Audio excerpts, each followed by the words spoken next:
Yes, ma'am. Is it visible on your Yes, end? Doc. Yes, Doc. Okay. Handling difficult questions. Difficult na to.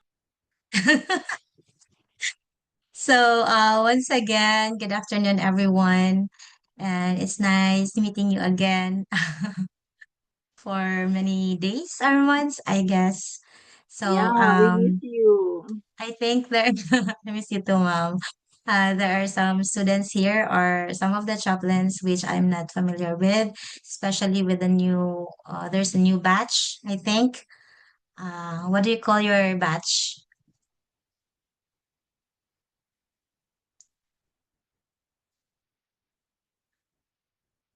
So Yes. anyway,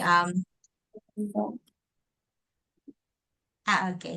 Uh, I really would like to, as much as I would like to see all of you on screen, even if this is online, but I find it hard because I'm also opening my screen. So maybe later I can ask, we can open cam and then we can see each other and perhaps greet and be merry while seeing each other even from a distance. Oh, by the way, so my task is to give a talk about Module 5, that is handling difficult questions and situations. So let's dive in. So this session equips chaplaincy speakers with practical strategies to remain composed, confident, and effective when faced with challenging questions or unexpected situations during presentation. So, since all of us we are chaplains, and it is expected from chaplains to be giving our full support and presence with different types of people and different types of personality, we cannot avoid it. It is inevitable that we will be faced with difficult situations, and especially we cannot avoid as what we have with Doksha like a while ago. It's all about speaking. So even if we will say that we are not gifted with that speech, but again, as what Mom Je said earlier, that it can be learned, right? So we have to embrace it, that we can learn that as speaking skill. And now we have to level up this speaking skill, because we will be bound to meet different kinds of people and challenging situations, and one of which is handling challenging questions or unexpected situations during presentations or during our visitations or perhaps during our counseling sessions. So the purpose of this module is to help us, all of us, develop the mindset and skills needed to respond to difficult questions and manage challenging situations with professionalism, clarity, and emotional intelligence. This one is very important, emotional intelligence, because as chaplains, again, we cannot avoid it, we cannot escape it, that there are some situations which will really drain us emotionally. So we need that emotional intelligence to be tough, to be strong, to manage different situations. As chaplaincy speakers, we must be prepared to handle emotionally charged, sensitive, or confrontational moments with dignity and confidence. Such big word, right? Dignity and confidence. So this is our training, and hopefully it will be effective for us, and we can make use of these knowledge that we're going to get from this session, and not just from this module, but of course from the rest of the module, starting from the morning up to the very last, that we as chaplains can be a help to those people who are in need. Okay, so learning objectives, we have letter A.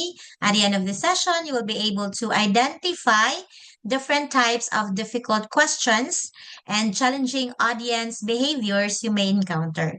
So it's very important that, of course, if we have that intention to solve something or to help someone solve something, we need to be aware of the problem first. So we need to identify different types of questions or difficult questions and challenging behaviors. Letter B, use active listening and clarification strategies to handle questions more effectively. So here, we will be having some sample dialogues using active listening and clarification strategies. These are very important strategies that we need to learn, and we need to really imbibe in us as chaplains. And then letter C, respond professionally and calmly even under pressure. So calm under pressure. And then letter D, manage your personal emotional responses during tense moments, because sometimes we might be carried away with the emotion or with the situation. So we have to be again calm under pressure, and we have to manage our personal emotion. Then letter E, prepare proactively for sensitive, high stakes or unexpected situations that may arise. So we have to expect that there are really things that will go out of our hands and might be very sensitive, or might be mind blowing. But if we are like we are strongly anchored on our beliefs, in our skills that we trained, then we will not be embarrassed as chaplains, as Seventh-day Adventist chaplains. Why this topic matters? Why is this important? Challenging moments are inevitable in chaplaincy speaking. So I already told you earlier that there are different situations and opportunities for us to be of help to these people, and these people are not really that ordinary kind of people in terms of circumstances. So they are grieving, they're hurt, they're undergoing different difficult stages in their lives. So the way that we respond can either build trust or escalate tension. So it we can either break or break. That is the duality of that of us of our presence between in the presence of before those people. We can either build trust or break their trust. So developing the ability to manage these situations is essential to maintaining your credibility, our credibility, and fulfilling our mission. So first up, we're going to talk about three types of difficult questions. So by the way, my topic is short, but there is an activity at the end. So I will be expecting some participation from some of our classmates. Right, classmates are some of the chaplains. Okay, the first type of difficult question is this one, sensitive or highly personal issues. So when there are questions embedded with sensitive or highly personal issues, so example, grief, illness, moral failure, or family conflict. So I have prepared here a sample dialogue. So for example, the participant will say, if God is loving, why did he take my child? So of course, with all the trembling of the voice, then everyone is silent. There is that uh, emotional uh, sense or the aura in that place. Then what will you do? What will you say? Okay. So here's an example. Thank you for trusting us with something so painful. So first in your statement, you acknowledge the pain of the person. It is a sensitive or highly personal issue, but you do not react to that. You acknowledge to that pain, that is valid. What he or she is experiencing or feeling is valid. I hear that your question comes from deep loss. So this is a sample intro. Of course, this is just an intro of a chaplain who will be there with that person experiencing the loss or the pain in his or her heart. So again, there is this type of question which is sensitive or highly personal issue, and the challenge for us chaplain is uh, not really to delve into that sensitivity. We have to acknowledge that it is sensitive for that person, that is personal to her or to him, and you have to take notice of that and to accept it as valid. Whatever he or she is feeling right now or at that moment is valid. So that is one effective approach in dealing with people with sensitive or highly personal issue. Then the second one is theological or ethical challenges that require careful wording. So there are questions also which we'll be tackling about religion. So a while ago, we have a co-chaplain who said about Muslim relatives. So of course, we have to be very careful in the way that we are going to utter or to say some words because again, it could build or it could break the trust. So example here, a participant saying, isn't religion just a way to control people? Why should we still believe? And then the speaker, so what will we say as chaplain, as the one hearing that statement? So an example here is that's an important and honest concern. Let's look at where the question is coming from. So what we're trying to do here is to establish that openness, openness to that person who is expressing something which is ethically challenging or relating to religious affiliation or question, theological question. So for us as chaplains, it's not okay to just like for example, no, you're wrong. We cannot refute that. Okay? We have to stay respectful to the opinion or to the feeling of that person. So because it is on his end that is true to him, that is his thoughts, that is what is troubling him or her. So we have to acknowledge that is important and that is honest. Okay, that is honest concern.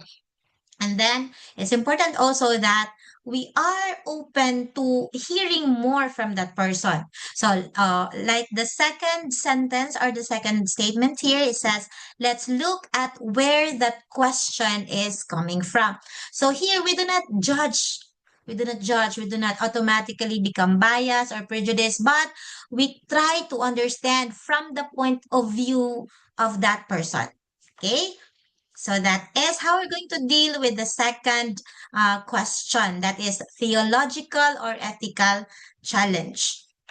So we have to be very careful in the way that we express our sentiments or our ideas. Then the third one, there are questions which are designed to test your knowledge or values. Have you tried being asked questions wherein the one asking already knows the answer? Have you experienced that? Hello?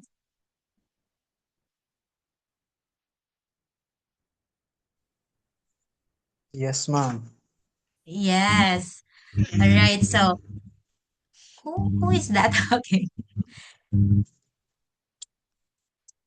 Uh, I'm Roger Tabigi, yes. ma'am. Yeah, Chap Roger. Can you mind sharing to us? Can you share to us that experience? How did you feel when you were asked that question? Um, I can relate the topic because I am a medical missionary here in Thailand, between Wow. Myanmar and Thailand.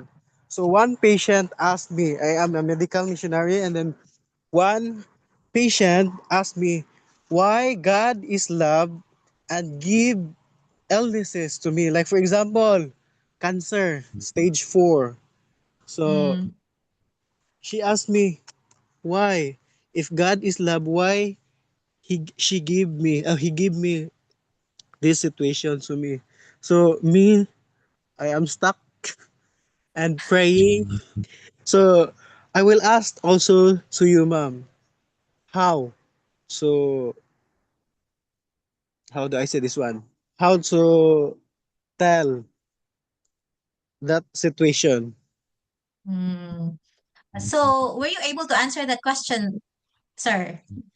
Yeah, I can answer, but I also told her what her past or what her Mm, activity, what her history, or what her mm. work, why she got that one. And then I told her that don't blame God because God is love because of what are we do.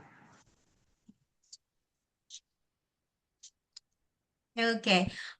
Thank you so much, Sir Roger. So, that question earlier, raised by one of the clients or patients, during your missionary, during in your mission field, is a bit under the first type of question, and also, but I also acknowledge that it could be overlapping with that designed to test your knowledge. Okay, first, it is sensitive or highly personal because it was all about asking God, or just like you said, there's a bit of a blame to God why the illness is given to her or to him, to that person. So it is sensitive.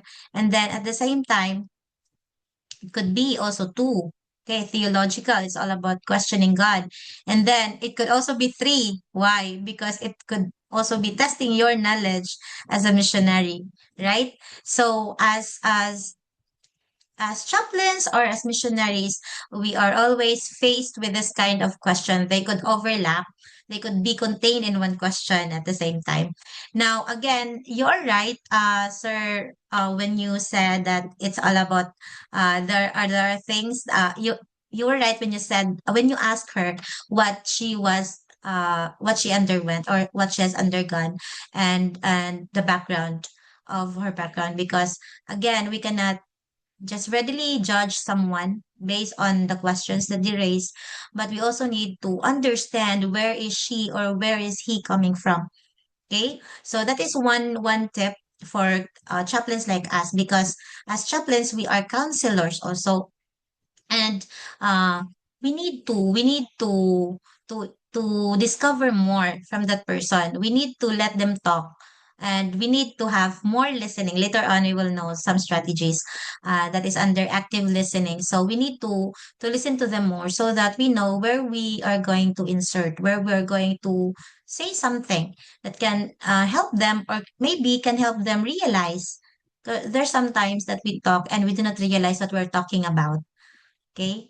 So, but then if there is someone who will like mirror us, or who will clarify the things that we have talked, and then we just realize that, ah, is that really what I said? So it's not what I meant. There are times like that. So, in counseling, in handling difficult questions, it is good again to acknowledge the emotion of that person. So in that question, in the sample question, asking God, why is there really God? Why did he give disease or illness to that person? Of course, you can there's an implied pain, there is hurt in that wording. So yeah, it's important that you acknowledge that pain that she or he is undergoing or feeling right now. And then it's good, sir, that you ask the background, or why did she say such things. And then maybe she also would like to, or she would trust you to tell you something about more about that experience. And then later on, that's the point that you can tell them, or some way, somehow make them realize that there are things that we cannot control or will fall out of our hands. Okay?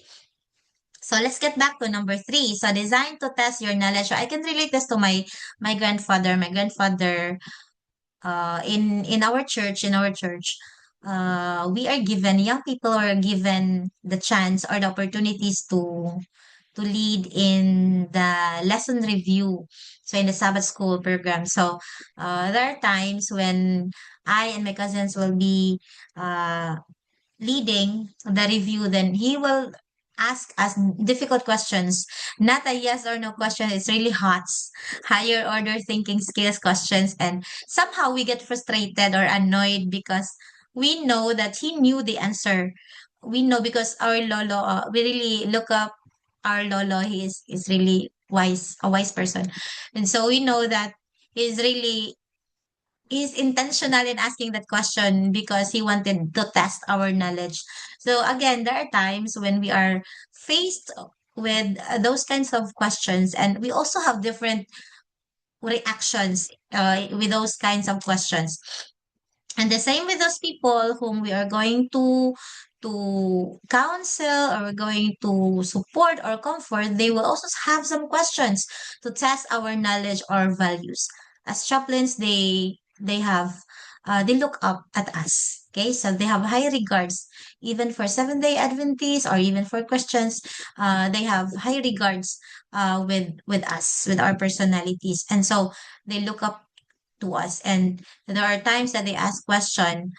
Some would be purely or genuinely asking questions because they do not know, but there are also some people who will ask just to test our knowledge and our values. So often ask in confrontational tone. So here, so if they are meant to ask to challenge or to test us, it sometimes or oftentimes it is in confrontational tone.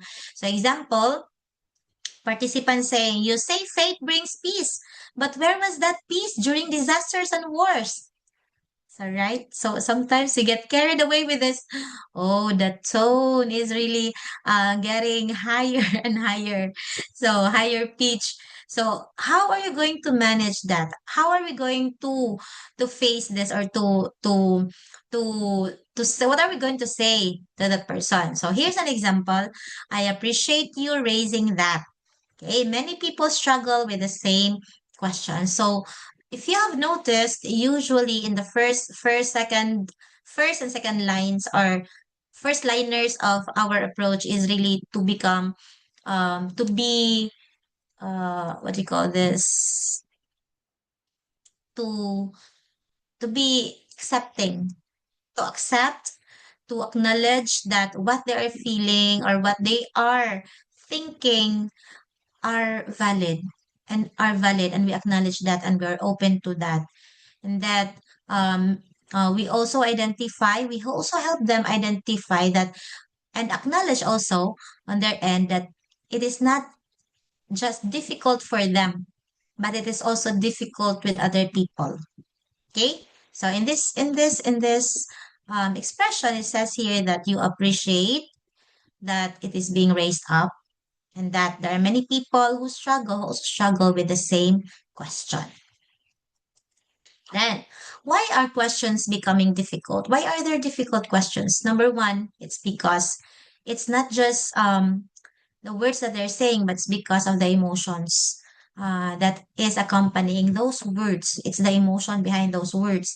Another one, it may be vague. The question is difficult because technically it is vague or unclear. And it is also because the one speaking is not in the right disposition or not in the right mind to or not in the right emotion to think properly or to think clearly, so making it difficult for us or for the listeners to answer directly.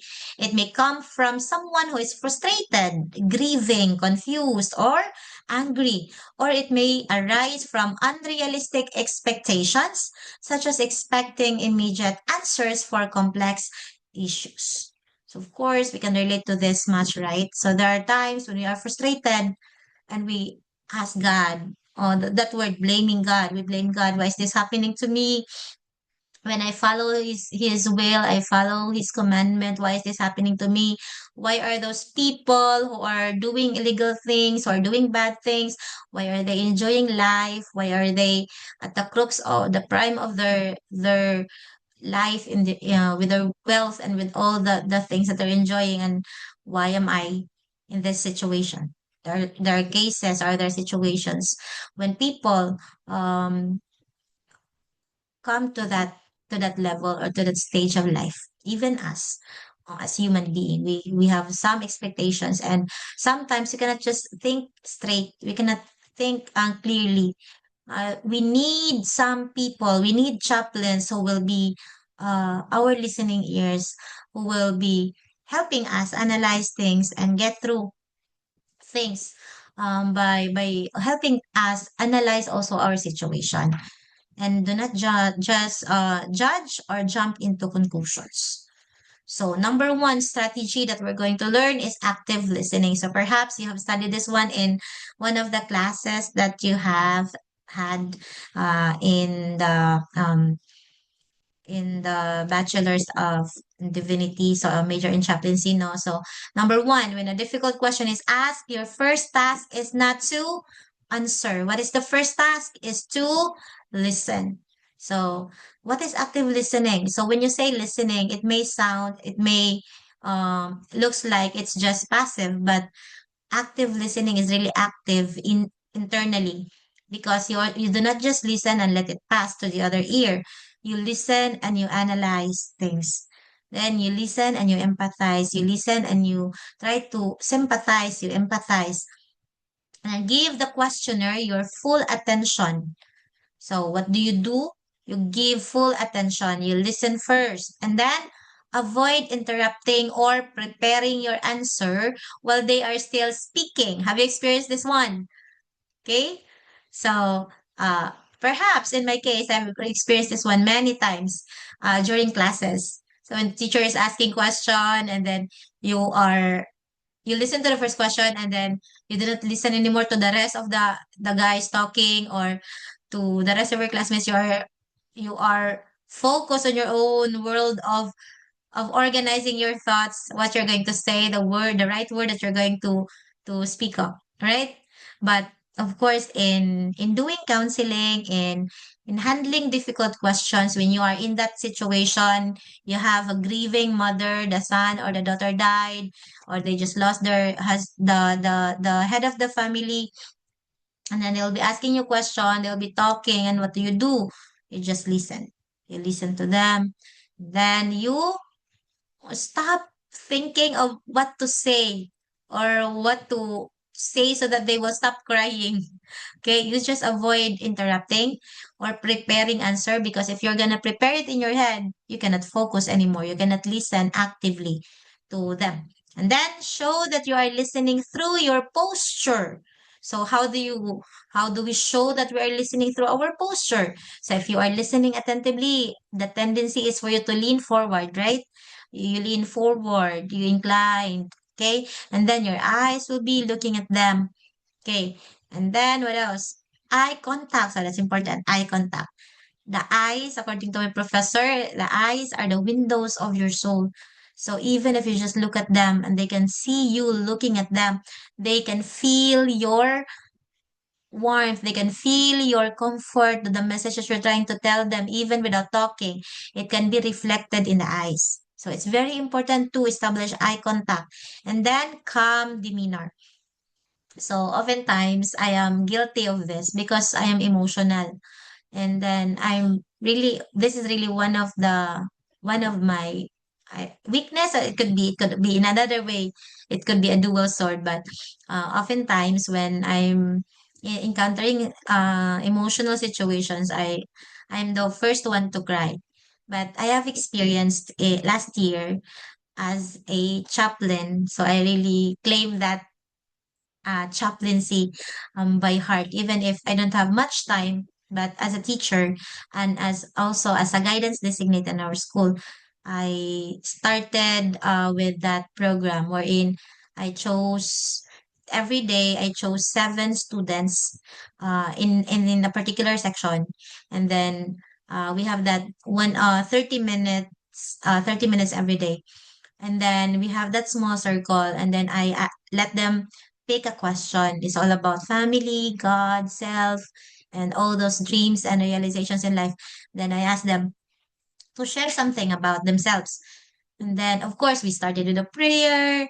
I was really so passionate about that. That was last year, and I'm still about to start it this year, hopefully, by God's grace. So, we really had that very intimate sharing of their lives, their dreams, their ambitions, their pet peeves, their favorite, their embarrassing moments, their heartbreaking stories. But really, like, there are many groups that I have facilitated, but most of them, out of 7, we will have two or more student coming from a broken family, and most of the sessions that we had are really heartbreaking if you can just listen to them. And so as a chaplain, as a guidance designate, I was really struggling deep inside because I'm really emotional. I'm really an emotional person. And so I was really trying my very best to be calm and not be the one to cry. So I think out of 10, I rank 9 because praise God, I was not really the first one, or I'm not really the first one to cry or to get out of control of my emotion. So that is one example of being a chaplain. When you are encountering those kinds of situations, you have to be calm, because if you cannot be calm, how can you comfort them? Okay, how can you support them? So you have to be there when they are weak, when they are falling, because they are hurting. Okay, so you have to be calm, and you have to be active, and your mind must be calm so that it can actively think of what's the thing that you're going to do in case of emergencies, or in case of questions that will be asked to you later on. So this alone already reduces tension and helps clarify the true issue. So again, active listening is very important strategy. So here's a sample conversation. So here is a poor response and what not to do. So participant, why did God allow my marriage to fail? So example is a poor response. Well, the Bible says, and then you interrupts. Okay? So again, we cannot impose to everybody um biblical our beliefs, and really our philosophies in life. We cannot just um impose it to everyone, to them, especially in that very critical or crucial moment of their lives. They don't want a pastor to be preaching to them. They don't want something to be pointing fingers to them that they are wrong. That's why they're suffering. You are a sinner. That's why you are suffering that illness. They do not want people uh talking to them like that. That's the least that they would like to have or to listen to, right? So we do not interrupt them. Okay? So, and then the effective response, the speaker pauses, nods, maintains eye contact. There are times when the question or the statement that they're saying, we do not agree to them. We do not totally agree to them, but pause, nod, maintains eye contact. What they may be saying is just a burst of their emotions because of anger. What they may be saying is their honest sentiment, their honest feeling. And you cannot just tell them it's wrong. It's wrong to feel that way, because we can never be them, right? We can never be them. Even if we say I can relate to what you are feeling, but we are not them. We are not that person. So we can pause, just be there, like, right? As chaplains, presence is presence, according to literatures, according to Ellen G. White, according to I remember yesterday, Doc Ray shared something about presence is already a ministry. So even with our pauses, our nods, maintaining eye contact is already a big help to those people. And then you say, thank you for sharing that. So always acknowledge, always appreciate, always be on the positive end. Please take your time. Okay, we're gonna say, stop crying. Why would I stop? I'm hurting, right? So let's give them the time. Take their time. Please take your time. What part of that experience hurts the most? And then later on, if they can become, if they are already collected, they collected themselves, then maybe they would like to share, and they could trust us because somehow we did not judge them. Somehow they can feel our warmth. They can feel that we are not prejudiced with what he or she is undergoing at that moment. Okay? So it's a blessing when that person, when someone will open up to us, then they will tell us that experience and what experience hurts more, the most. And that is the time that we can analyze, and we can look at that, look on on her or his perspective and angle. Okay? Then we have number 2. So again, if we can remember, the first strategy is, can I hear? In handling difficult questions. What's the first strategy?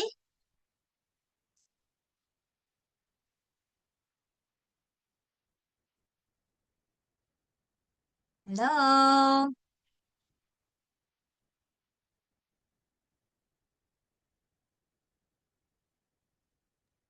Clarifying before answering daw.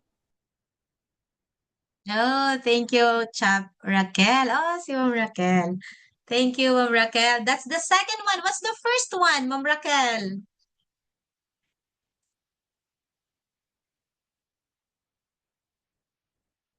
Ano yung diniscuss natin kanina? What was that? Listening, listening po. Okay, thank you so much, Ma'am Jan. Active listening. Okay, so that's the first strategy. And the second one is clarifying before answering. So if the question is unclear, gently ask for clarification. So you may say, let me make sure I understand what you mean. Or are you asking about this specific question? So restating the question helps the audience feel respected. Why? Because they can feel that you are listening.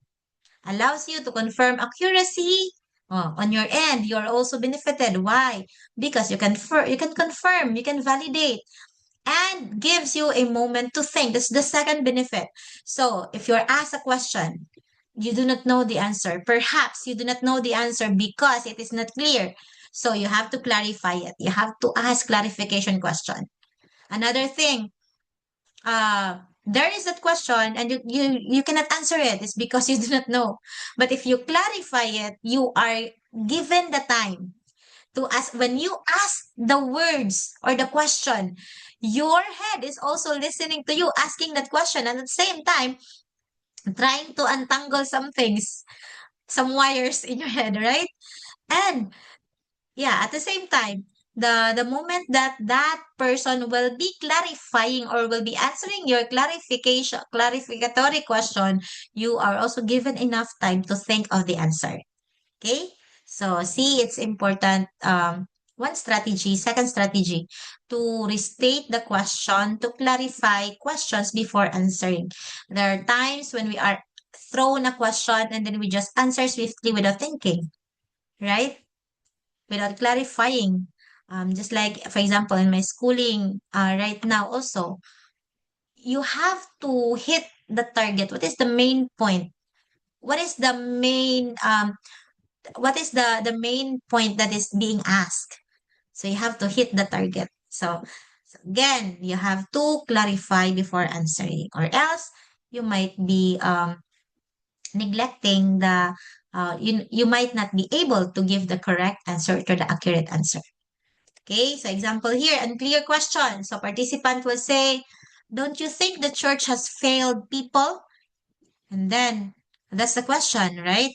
It's unclear, it's vague, it's general, and then you say, that's a significant concern. So see, again, again, and again.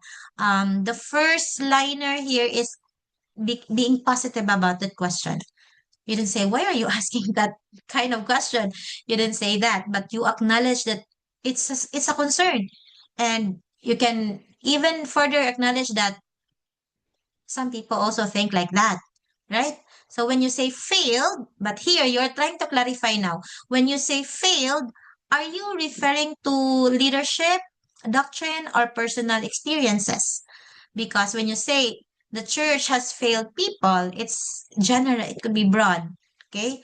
So you have to specify, you have to clarify what he really or what she really meant to say failing people, the church failing people. Okay, is it about leadership? Is it about the doctrine? Is it about the personal experiences of the people? Okay, then we have another example. In this case, highly emotional question. So the participant will say, why didn't God answer my prayer? So that's highly emotional question, right? So you're expecting God to answer you right away. Yes, it's a yes.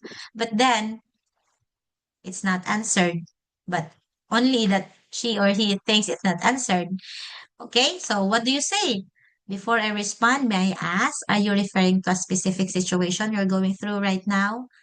So instead of just answering what you think or what your opinion is, so how about asking this question, clarifying it so that that person will be talking more about that experience. so that you will understand more also about what he is trying to say. Okay? So again, this is a sample opener only, but the rest of the conversation will also depend on us as chaplains, how we're going to apply the things that we have learned so far. And then number 3 is responding effectively. So again, the first one is active listening. The second is asking clarifying questions. Then the third is responding effectively. So of course, since we are asked, we need to respond.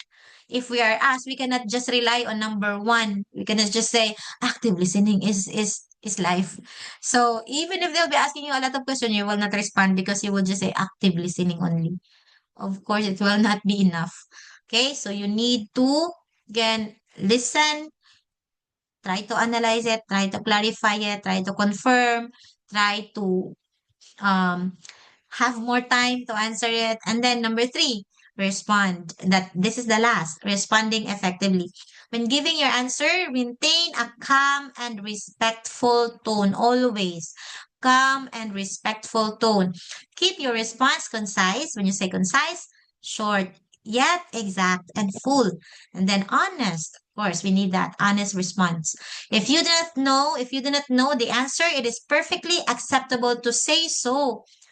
Just like us teachers, no, if there are times like we are not superhuman, we are not really the walking dictionary. There are times that we do not know the meaning of the word, we do not know the pronunciation. Perhaps there are just some occasions we do not know, that we're not sure of the answer.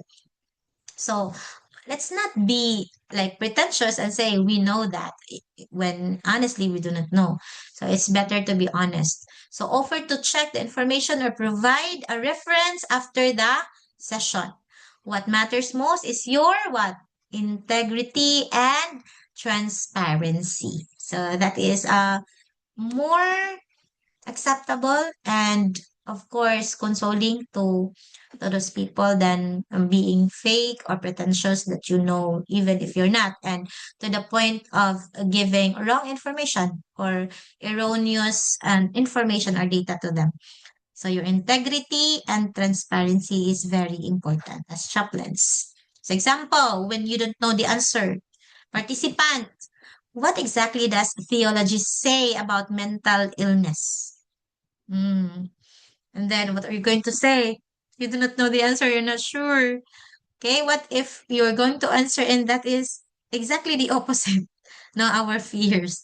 So speaker, honest response. Example, that's a complex area and I don't want to give you an incomplete answer. I can share what I know now and follow up with resources after the session. See here? So again, you acknowledge that what he or she is trying to talk about is complex. It's complex, it's complicated. And you're also acknowledging in a way, but it is nicely put up that you don't want to give an incomplete answer, okay, which is also true. But you do not say, I don't know the answer, okay? But the way that we choose the words will also matter. How we're going to choose words so that you can put it across to them in a nice way. Then I can share what I know now and follow up with resources after the session. So see, if you're the one asking the question and and of course if you're asking question, we really expect that they can answer. But of course, there are times when answers are not in full or not complete. And what we can, at the end of the day, what we can appreciate is the sincerity of the person and honesty and the sincerity to give you or to follow through or to update you with more details later on. Okay? So that's already a pleading. Then another sample, keeping the answer calm and respectful. So example, I completely disagree with what you said. Okay, so this is one statement of a participant. How are you going to manage that? You can say, thank you for being honest. Different perspectives help us grow and I respect your view. So here you acknowledge that you have differences in your ideas and your opinion, your perspectives, but you also impart to that person that you don't need to agree.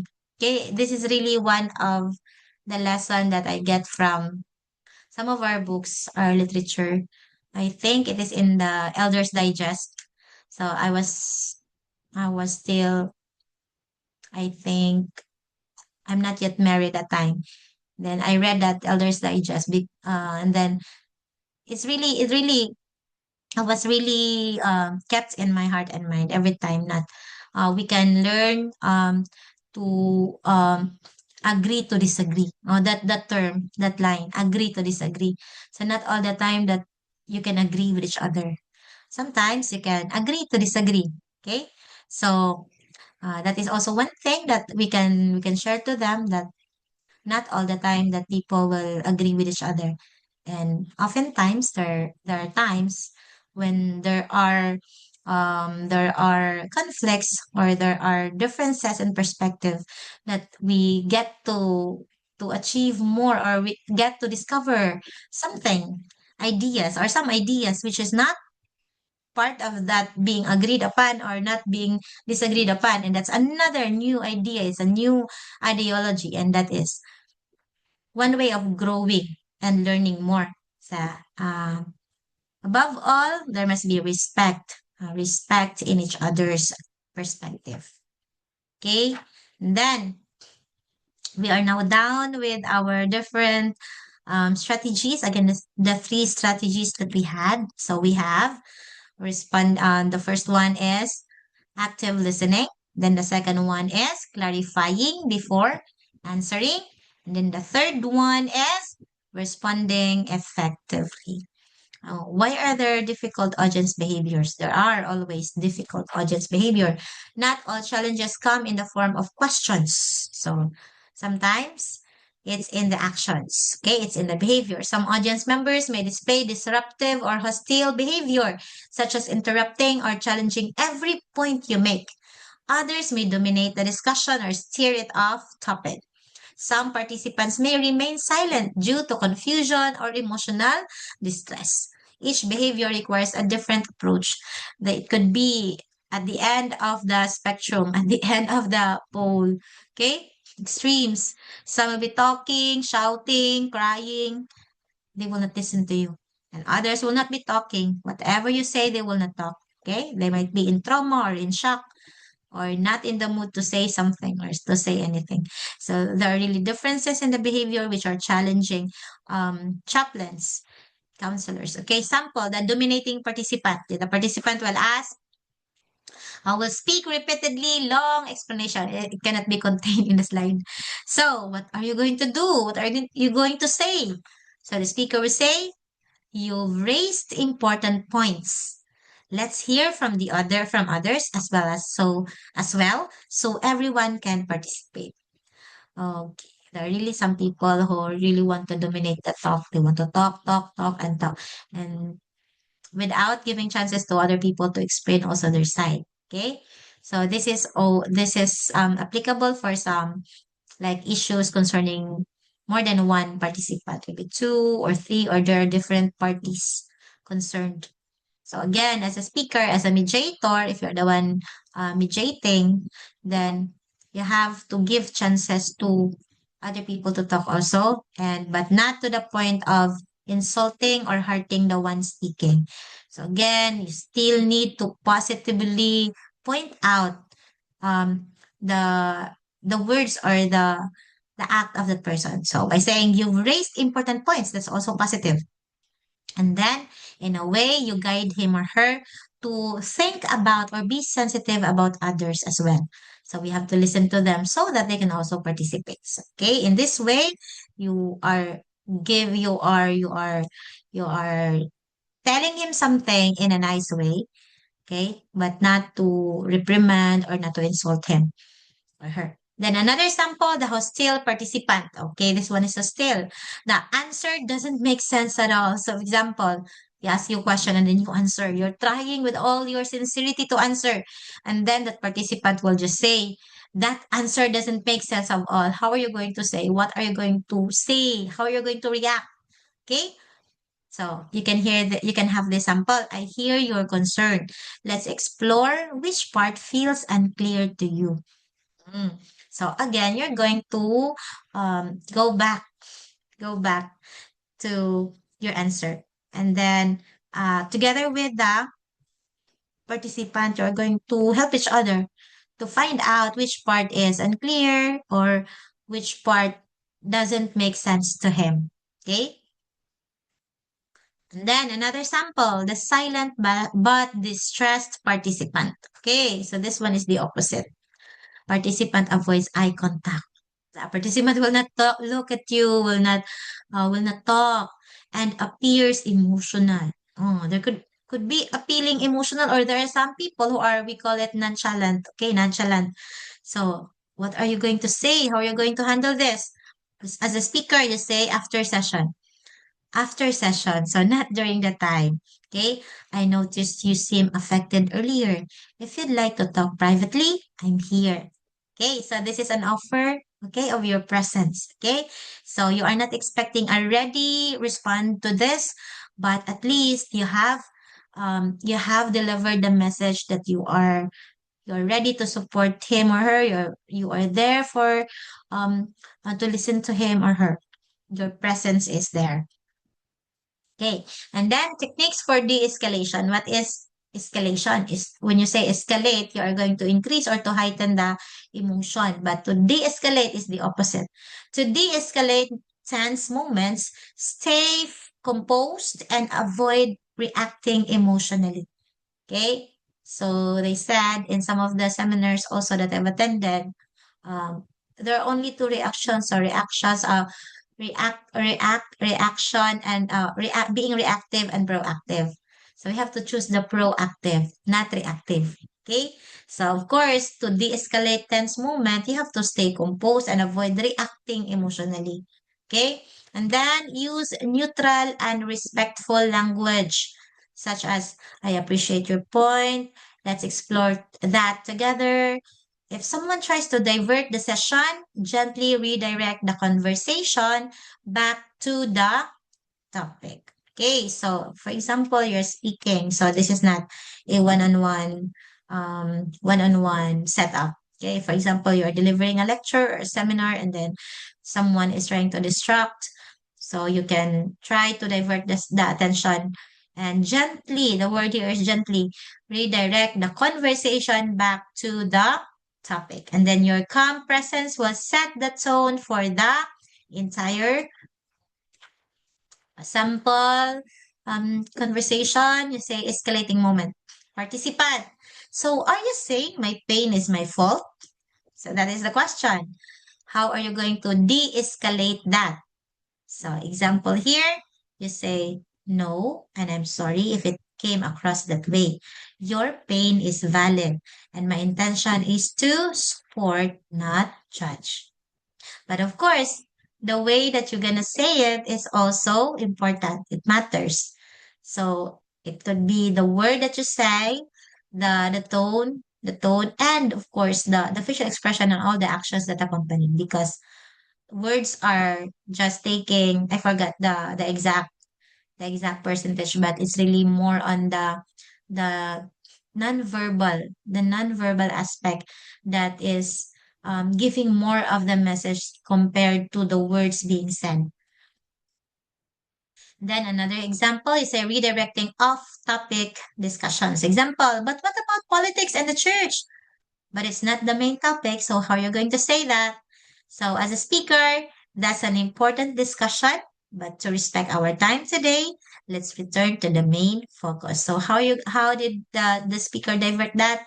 You take note of the time, okay? The time given, or which is allowed or allotted to the speaking session. And then emotional intelligence in presentation. So I said earlier that EI is very important. Emotional intelligence is important, especially for people like chaplains who will be continually be exposed to challenging situations which will be needing our emotional intelligence. Your emotional awareness determines how well you respond to difficult moments. Recognize your personal triggers so you can prevent emotional tensions. Of course, we are not robot. Okay, so we are also triggered by different stimulants. Okay, so there are times there might be some words or actions or even expressions that they might be asking us or saying that can make us angry, that can also blow us.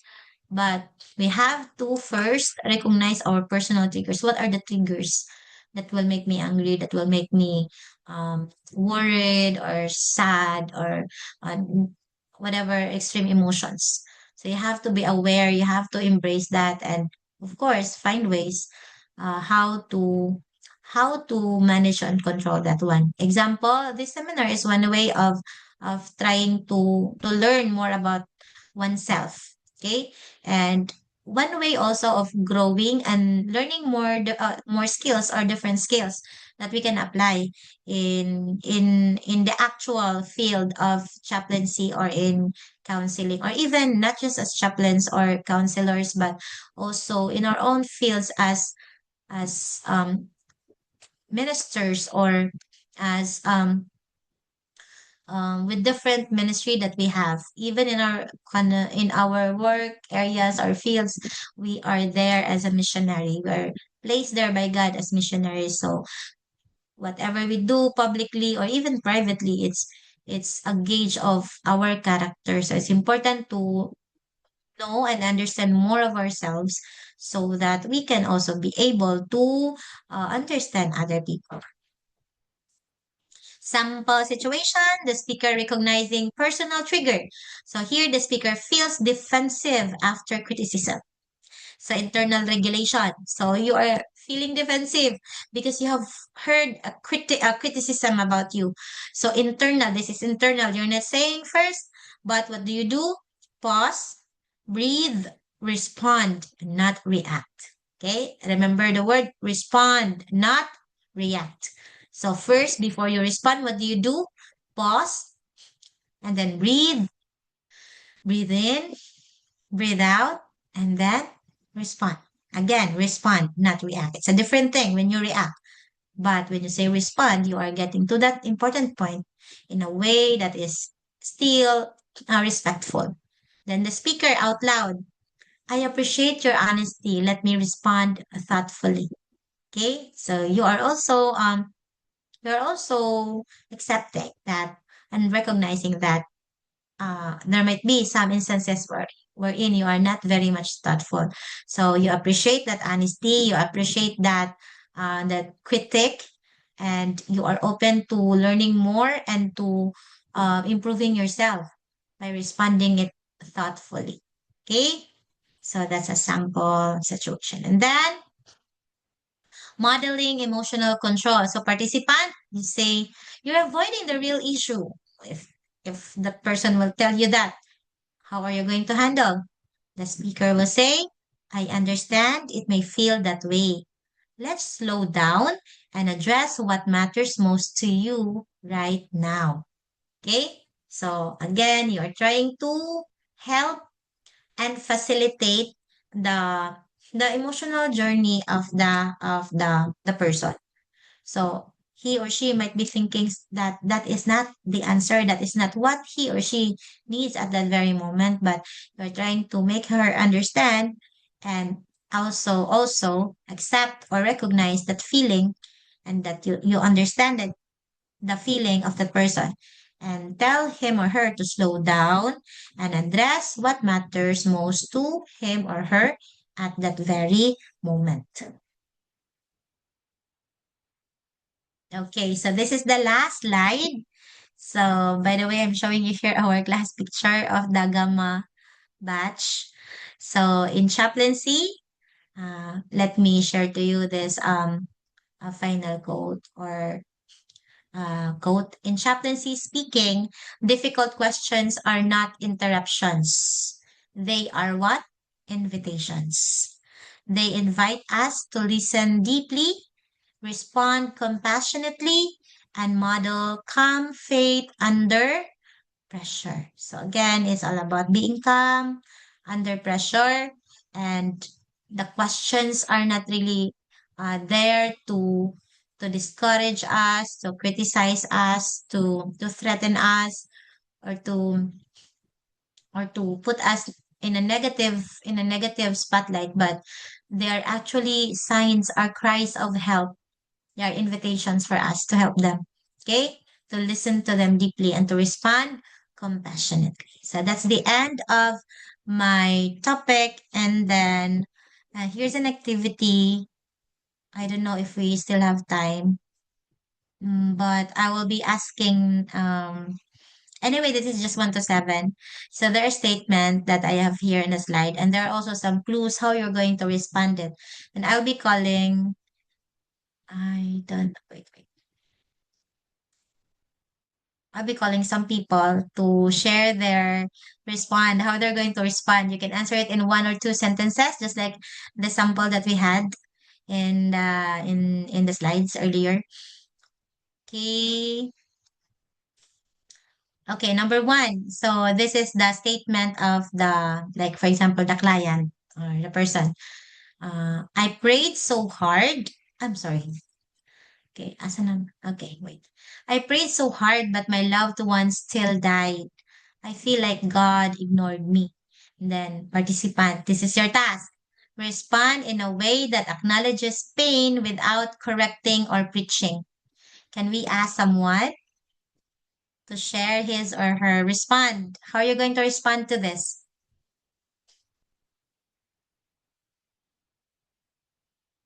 Shall I be calling names? Mm-hmm. Oh, I see. Familiar names. Yes, Ma'am Carmen.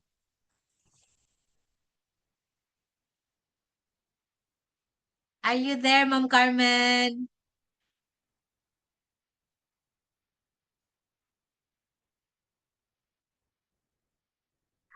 Okay, so let's call another one. Hello, Ma'am Labon. I miss you, Ma'am Labon.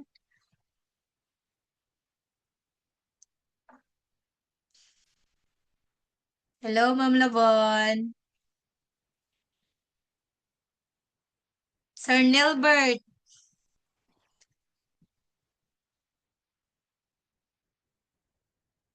Ano to? Silence means yes. Sir Joven.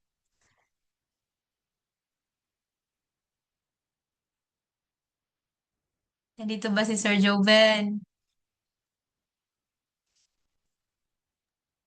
Ma'am Raquel, can I try? Oh, yeah. Who is this? I'm sorry, I cannot see everyone. Name, please. My Francine.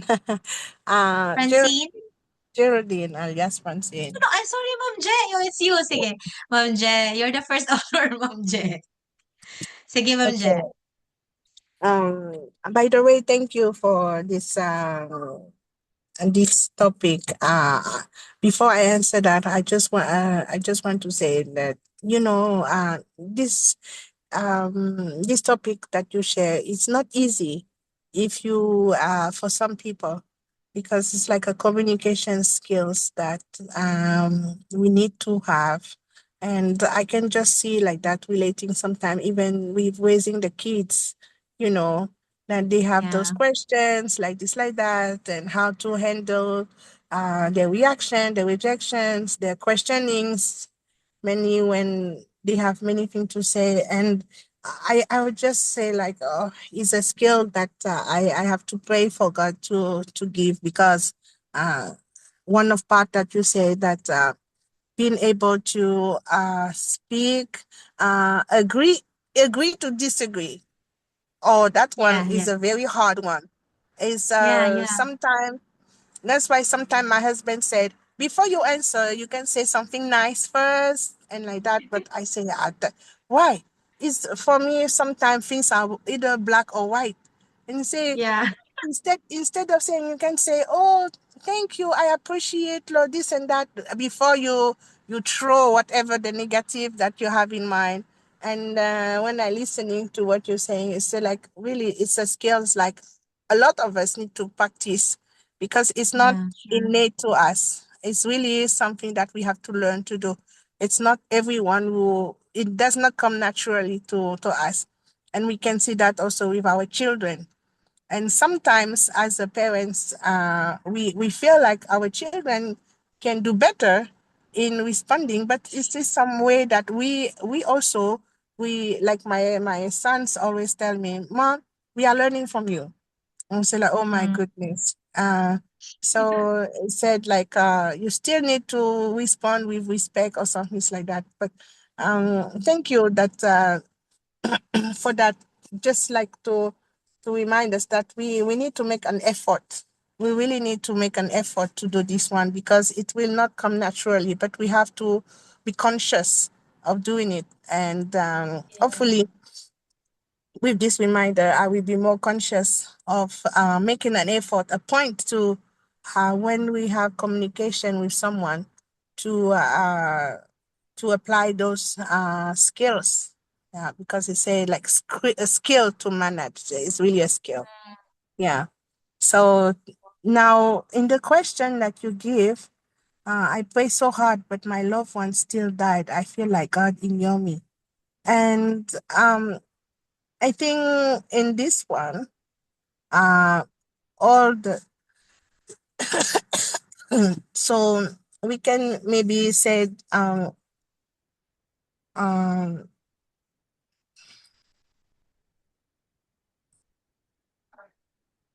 like we can say like maybe first person, first question, first answer, you can say, oh, I am sorry for your loss. When did you are telling me that your loved one died, and when did if we don't know, we can say it has been a long time, or is it recently, or is it like something like that. Know about the time, because some people can say that their loved one died, and sometimes you think that it was happened just last week, but it's some people it happened already 1 year ago. Yeah. So I think in this case, we need to understand how recent the event is, so that we can know how to respond. Because really, there are some people.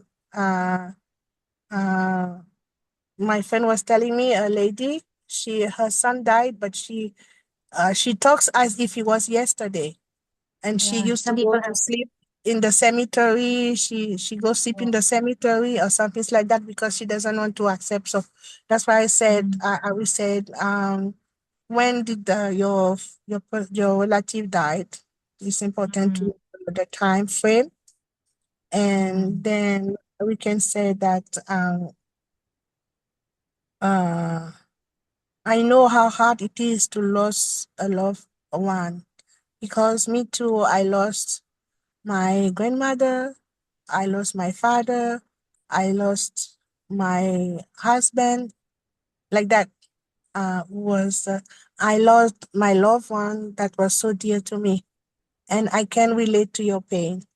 I know that it is difficult to handle the separation and like that, but I know that God. Um, I prayed also.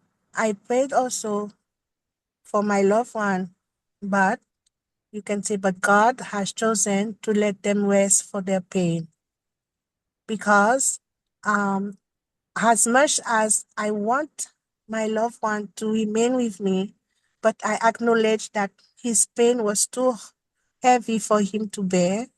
And um, when I prayed, I asked God that his will be done, not mine, knowing that as much as I want my loved one to stay with me, but I also want him to be relieved for the pain. And to said, you can say that God have heard my prayer, and he has chosen to free him for the pain and let him to rest.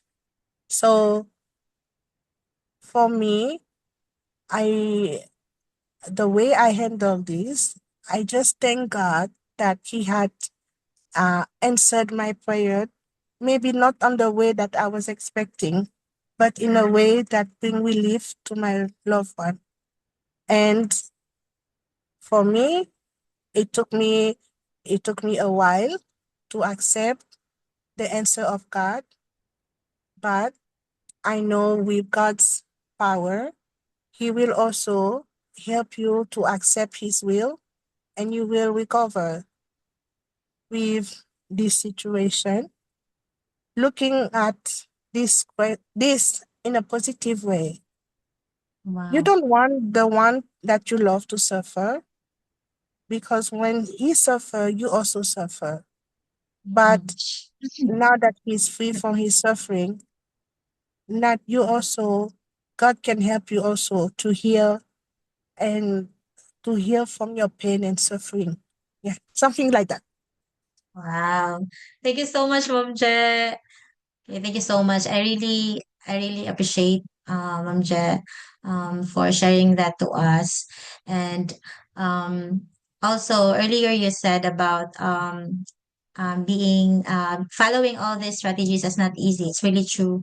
And it's a challenge for us because how can we, just like what you said earlier in your kids, how are we going to go out and use this strategy to other people when we do not use it in our home first, right? So it's really important for us to really be intentional in using this and in applying this, because we are not only learning this one for a particular occasion that if that happens, I'm going to use this, but we have to make it integral in our life. You have to integrate it in your life and part of our system. And so it really need a lot of prayer and pleadings to God. Okay, thank you so much once again, Ma'am Je. Let's proceed. Okay, this is just a sample answer also I've prepared. I'm really sorry for your loss. So it's like Ma'am Je, how Ma'am Je worded it. It sounds like you're carrying I have deep a hand. pain and disappointment right now. Ma'am, I have a hand. Yes. Yes, sir. Yes, yes, thank you. I've noticed the question. Okay. I am For Samuel us, sir. Okello from Uganda. I'm happy to be I'm here. sorry. Yes, sir. Yes. I am Samuel Okello from Uganda, and Oh, I'm happy to be yes. part of the question this morning. Maybe you could go back to the slides to the question. The first question, sir. Yeah, the question. Okay. Yes, yes. You asked the very most important question. You This told one? us to, yes, respond in a way that acknowledges pain without correcting or preaching. Now, the point here is to acknowledge the pain, accept, Yes. recognize that this person is going through pain. So my response would be, you prayed and they still died. That hurts so deeply. That hurts so deeply. Yeah. I mean, this acknowledges that you recognize the wound, the pain that someone is going through. Or you can say, this loss is real and it matters, you know. Or you can go forward and say, what you are feeling makes sense after what happened. You acknowledge that The pain. this person really went through something that hurts. You have to reflect on the emotion, not the belief. You could say something like this. It feels like your prayers went unheard. You know, it feels unfair and lonely. It feels you were left alone in the moment you needed help most. So Yes. when we use these statements, it aligns with the question of responding in a way that acknowledges the pain without correcting the person or even preaching. I mean, what they need here is the person wants you to acknowledge the pain someone is going through. Okay, you tell them you're with them in this pain. You know, you recognize that the person is paining. You want to put yourself in their shoes. That's what this question is asking us to do. That's how I have understood it. Yes.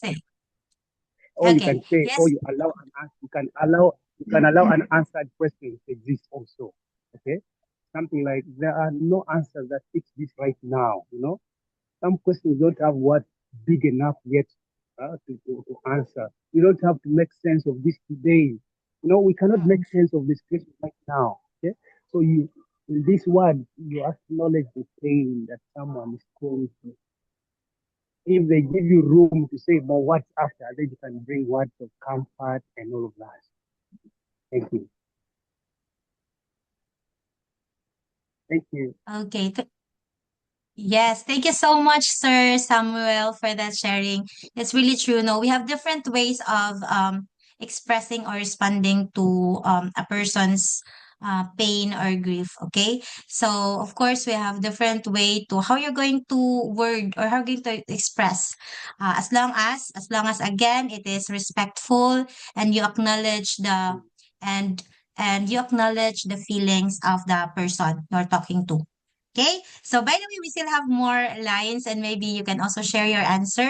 So for number 2, so if God really cared, he wouldn't have allowed this to happen to my family. And then the task for the participant, respond without becoming defensive or argumentative. Anybody who would like to share his or her respond to this?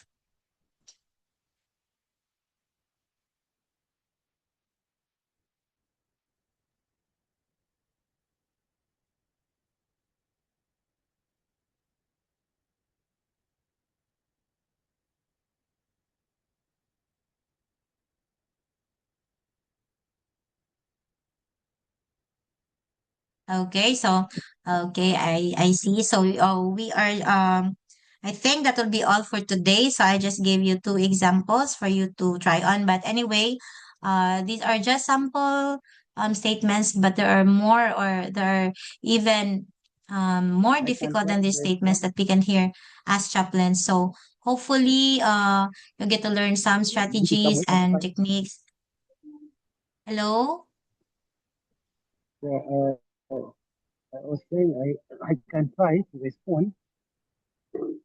My simple direct acknowledgement to this question, because I have to be I shouldn't be defensive in responding. So I was trying to say something like this, that it really feels like care should have meant protection to you, and that didn't happen. So when someone you love dies, it feels impossible to believe anyone was caring. I hear how abandoned this makes you feel. So what you're saying is that love should have changed that outcome. It feels like if God cared, this loss wouldn't exist. So I am reflecting the meaning behind the words of not being defensive to the person, but rather I acknowledge the situation that they're going through. So I would say, given what you went through, that feeling makes sense. The feeling you have after what has gone through, it makes sense. So I have to stay positive with the person and never be defensive on my side or try to or ask them for the situation they're going through. Maybe they're exhibiting their heart so plainly and openly. So I have to comfort them in such a sense to let them know that surely I am with them in their pain. They are not alone. So what they want to know is that they are not alone in the situation that they're in. At least there's someone whom they can shoulder their pain onto so that they are Mm-mm. comforted in the situation. Thank you. Okay, Thank you. thank you so much, Sir Samuel, for sharing that. Okay, we really need more chaplains in this world to help more people who are in need of our presence, who need our presence and support. And of course, there are a lot of sufferings in this world, and that is why we need more comforting words, and not prejudicial or something that is more of a negative word. So hopefully you learn something from this talk, and as we move on to the next speaker, I hope that we also add something to our knowledge, and that soon we can be more equipped to become the warriors and the people whom God can use to for his presence to be felt by those people in need. Thank you so much, and thank you so much, everyone. Thank you, Doc Ray, for this trust and opportunity to be sharing this message. Thank you so much.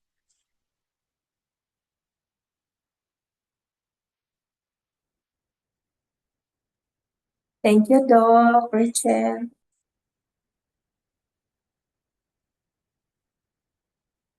Thank you, ma'am.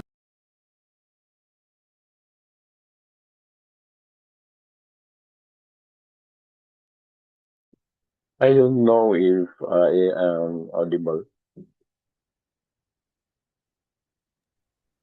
Yes, Doc. Okay, thank you so much, Dr. Richel, for that very good presentation. And it educated us as to how to respond to difficult questions that sometimes we face after or during our presentations. And immediately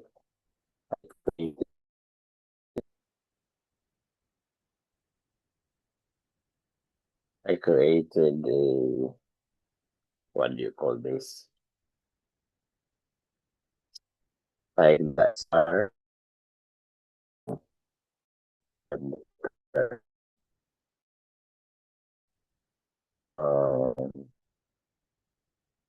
Acronym. Okay. I created the acronym so that I will. So for the LCR, I connected it to the local civil registrar because it is easy to understand or to remember rather if we have it in acronym, in the form of an acronym. So I have now a new acronym that is LCR, for listen, clarify, and respond. So every time I will stand and deliver my pitch or piece, then I have to remind of later and ask questions. I have to observe the LCR, the local civil registrar, because it's easy to remember because local civil registrar is popular and very novice. So LCR again, then clarify and respond. So there are indeed difficult questions, not only, of course, our concern today is about public speaking and questions that are asked after our delivery of the piece or the message. But what was raised by Chaplain Roger was not so much about public speaking, but questions we sometimes meet during our visits or pastoral visit. And indeed, questions like that has a combination of logical is very hard to answer, very difficult to answer, especially when it touches our loving God, as was raised by the patient of Chaplain Roger, asking if God is a God of love, why did He give me this sickness? That's a very hard question, very difficult one to answer. So, as our speaker said, LCR. Said, clarify, then respond. So, when it comes to clarification, after you have listened, you clarify. In clarifying questions, guys, you can also ask a question, because asking a question would clarify a certain question. Like, what made you see, or rather, what made you say God give you the sickness?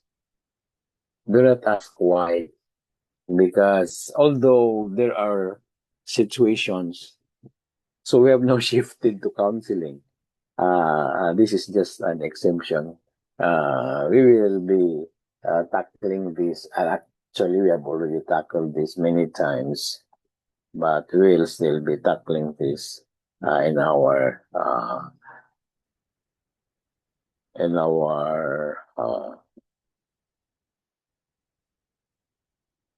in many subjects that we're going to study yet. So this is just a hint of clarifying.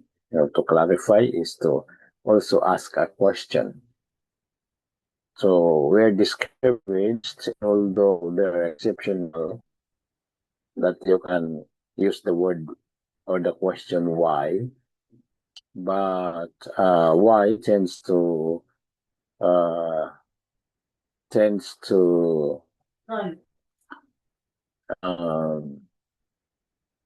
led to defense in the part of the responder. So we do not ask why, but we only use how and what or when, except that word why. So we say, what made you feel that God gave you this sickness? So your client now will be thinking, well, as to how he feels or she feels God give her that particular sickness. So that is now the beginning of the process. So you are now processing your client, trying to dig deeper as to the very reason of emotions expressed in that particular question. And this is a combination of not just emotional, but it is also theological. But first, since he or she is your client, you have first to tackle the challenge of emotion rather than theology. Because if you're just giving a Bible study and the question is asked, it's just easy to answer, because you are just giving a Bible study. Because there are times that people to whom we're giving Bible study are also asking difficult questions, like if God is a loving God, why pains and sufferings are very widespread. So that's a difficult question. God is a loving God, and yet another question: if God is a powerful God, why can't he prevent all these earthquakes, disasters, etc.? So that's a difficult question, but not too hard to respond to, because it's a question of theology. But if it's a combination of emotion and theology, you have first to deal with the emotion rather than with the theology. So your client now will be thinking, because they are beginning to process him or her. Did God really give her the sickness or the diseases? So he'll be thinking that it is his question or her question. Let us just use his. His question is a little bit mixed because of what he feels, because of his pains, because of his suffering. So he will begin to think that what he is raising is a little bit contradictory, because he's thinking of a loving God and yet giving him the particular sickness. So it could be one or the other, but not both. Then, if he comes to that particular realization, you may ask again another question. It's still part of clarification. Could you think of any other one who has also the power to give diseases?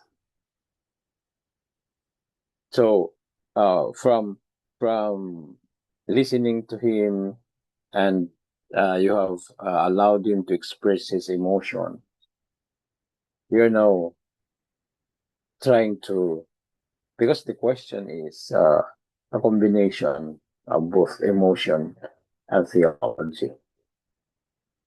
So you are now trying to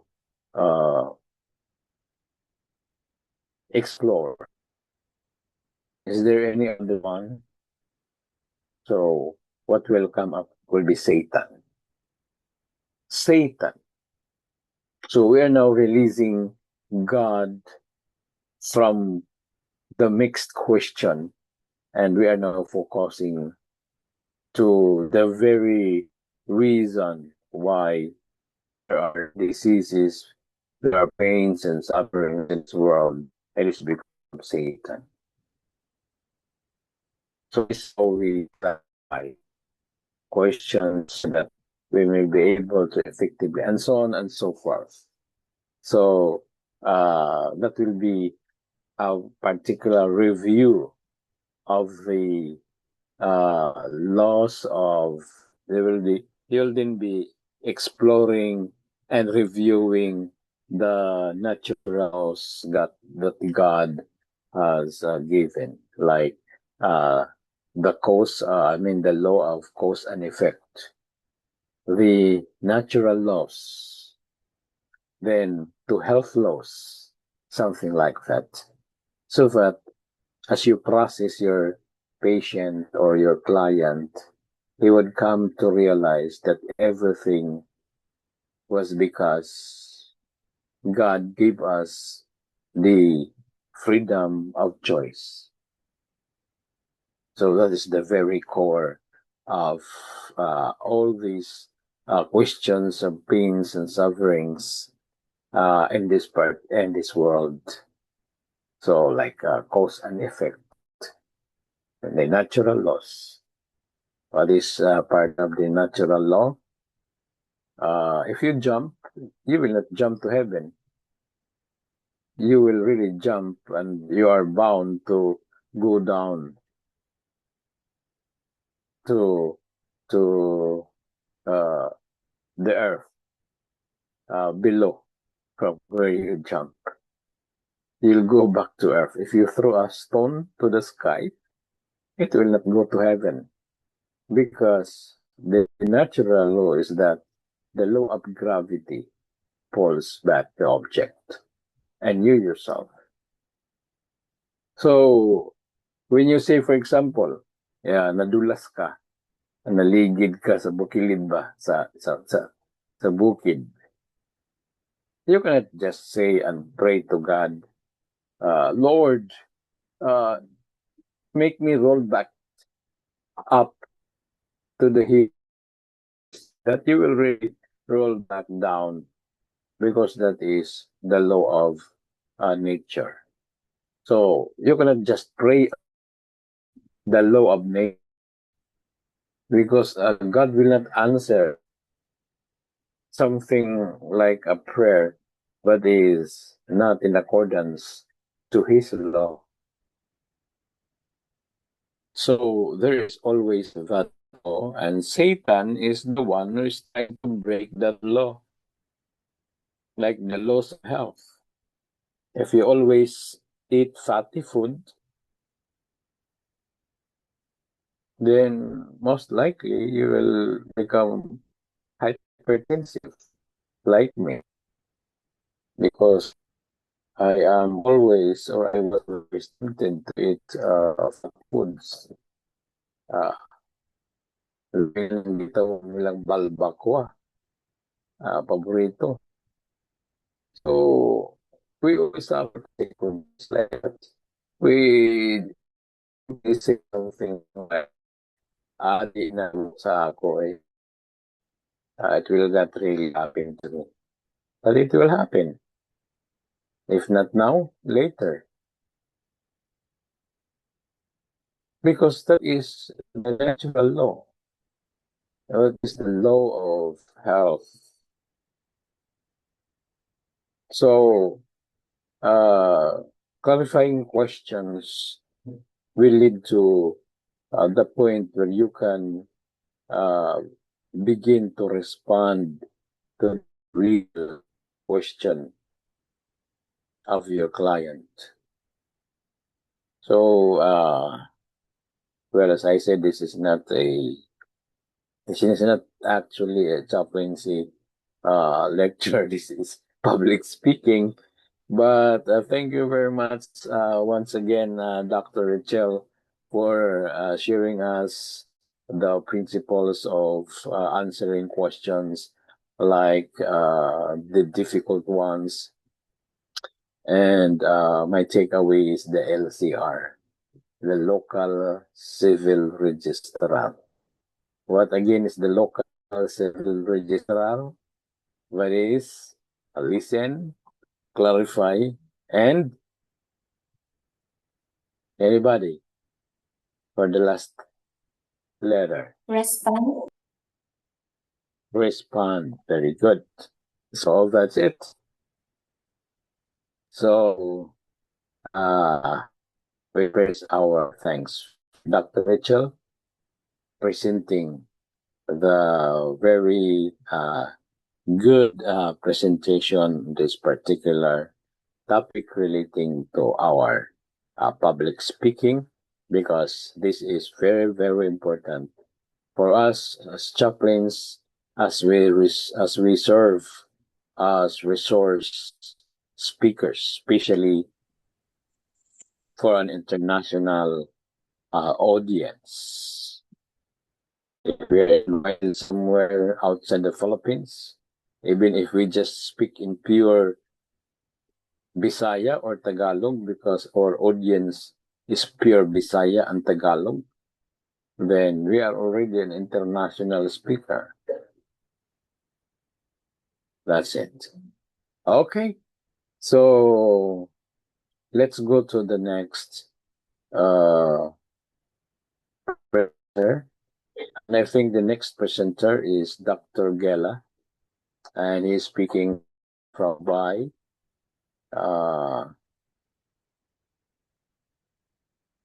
What is that? Dubai is a city with, what do you call that country? What country is Dubai? Dubai belongs to the Emirates, UAE. Emirates, yeah, UAE. United United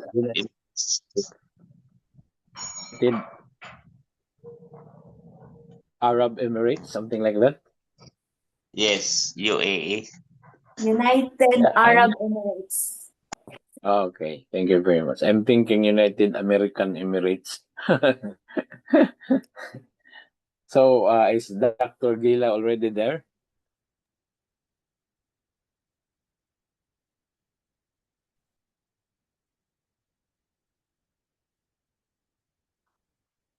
Is Dr. Gila already there? Because he's the last speaker. For those who have not been able to present, guys, we'll just send you their video productions so that it can fill the gap in our chaplaincy speakership training, so that you can have it complete. So you can just access the videos, and if Dr. Gela is not around, I think it's time to end our session. And since yes, What about Doc Reben? Doc Reben is yeah, Doc Reben is the next speaker. I'm sorry. Ma'am or Doc Rachel was number 5. Number 6 is Doc Reben. Number 7 is Doc Gela. Is Dr. Reben here? Doc, recorded video ang lecture ni Dr. Reben. Okay, if there is a recorded video, then we can play the recorded video for us to learn another content in this particular training. Is there anybody in charge for playing the